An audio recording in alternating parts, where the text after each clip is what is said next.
విదేశాల్లో చదవాలనుకుంటున్నారా? అయితే విదేశ్ కన్సల్ట్ ని సంప్రదించండి.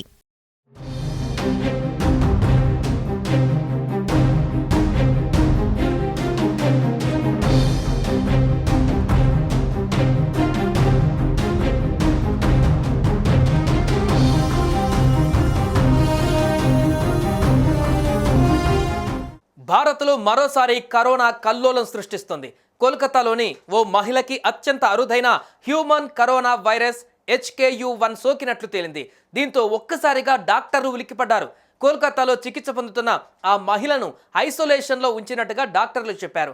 45 ఏళ్ల వయసున్న ఆ మహిళ గత 15 రోజులుగా జలుబు, జ్వరం, దగ్గుతో బాధపడుతున్నారని దక్షిణ కోల్కతాలోని ఓ ప్రైవేట్ హాస్పిటల్లో ప్రస్తుతం చికిత్స పొందుతున్నట్లుగా తెలుస్తోంది.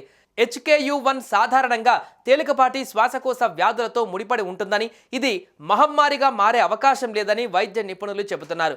HKU1 అనేది కరోనా వైరస్లోని బీటా కరోనా వైరస్ హాంకనెన్స్ రకానికి చెందిందని, ఈ వైరస్కు ప్రత్యేక చికిత్స, వ్యాక్సిన్ గానీ లేదని అంటున్నారు.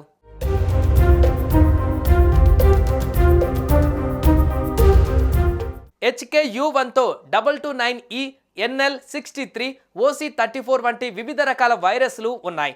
సాధారణంగా జలుబుతో సహా తేలికపాటి నుండి మితమైన శ్వాసకోశ వ్యాధులకు కారణమవుతాయి. ముక్కు కారడం, గొంతు నొప్పి, తలనొప్పి, జ్వరం, దగ్గు, ఇంకా ముదిరితే ఇది న్యూమోనియా లేదా బ్రోంకైటిస్కు కూడా కారణమవుతుంది. కార్డియో పల్మోనరీ వ్యాధి, బలహీనమైన రోగ నిరోధక శక్తి ఉన్నవారు, శిశువులు, కొమర్బిటీలు ఉన్న వృద్ధులు ప్రమాదంలో ఉంటారు. కోవిడ్-19 సమయంలో తీసుకున్న చర్యలు HKU1ని ఎదుర్కోవడంలో కూడా ఉపయోగపడతాయి. చేతులను తరచుగా సబ్బు, నీటితో కనీసం 20 సెకండ్ల పాటు కడుక్కోవడం, తరచు చేతులతో మీ కళ్ళు, ముక్కు లేదా నోటిని తాకకుండా ఉండటం, అనారోగ్యంతో ఉన్న వ్యక్తులతో డిస్టెన్స్ మెయింటైన్ చేయడం, దగ్గినప్పుడు లేదా తుమ్మినప్పుడు మీ నోరు, ముక్కును కప్పుకోవడం, వస్తువులు, ఉపరితలాలను శుభ్రపరచుకోవడం వంటి జాగ్రత్తలు పాటిస్తే ఈ వైరస్లు దగ్గరికి రావు. ఇదిలా ఉంటే యాక్టర్ ఆయుష్మాన్ ఖురానాను ఫిట్ ఇండియా ఐకాన్గా కేంద్ర క్రీడల శాఖ మంత్రి మన్సుఖ్ మాండవీయ సోమవారం ప్రకటించారు.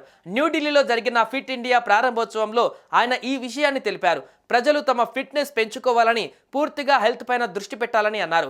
ఫిట్ ఇండియా ఉద్యమంలో 40 వయసులో ఖురానా భాగస్వాములయ్యారని క్రీడల శాఖ ఒక ప్రకటనలో తెలిపింది. రోజువారీ కార్యక్రమాలలో శారీరక వ్యాయామాన్ని భాగం చేస్తూ ఫిట్నెస్ పెంచుకునే విషయాన్ని ప్రచారం చేయాలనేది ఈ ఉద్యమ లక్ష్యమని తెలిపింది.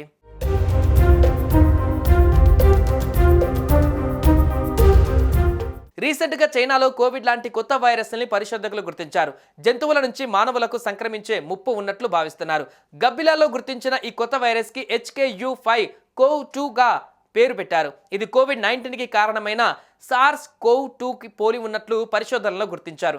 గబ్బిలాల్లో కరోనా వైరస్ పైన విస్తృత పరిశోధనలు చేసి బ్యాట్ ఉమెన్గా పేరొందిన ప్రఖ్యాత వైరాలజిస్ట్ షీ జాంగ్లో ఈ పరిశోధన టీంని లీడ్ చేశారు. ఇందులో గాంగా లాబొరేటరీ, గాంగా అకాడమీ ఆఫ్ సైన్సెస్, వుహాన్ విశ్వవిద్యాలయంతో పాటు వుహాన్ ఇన్స్టిట్యూట్ ఆఫ్ వైరాలజీకి చెందిన శాస్త్రవేత్తలు పాల్గొన్నారు. అయితే ఈ వైరస్ సామర్థ్యం కోవిడ్-19తో పోలిస్తే తక్కువేనని శాస్త్రవేత్తలు చెబుతున్నారు.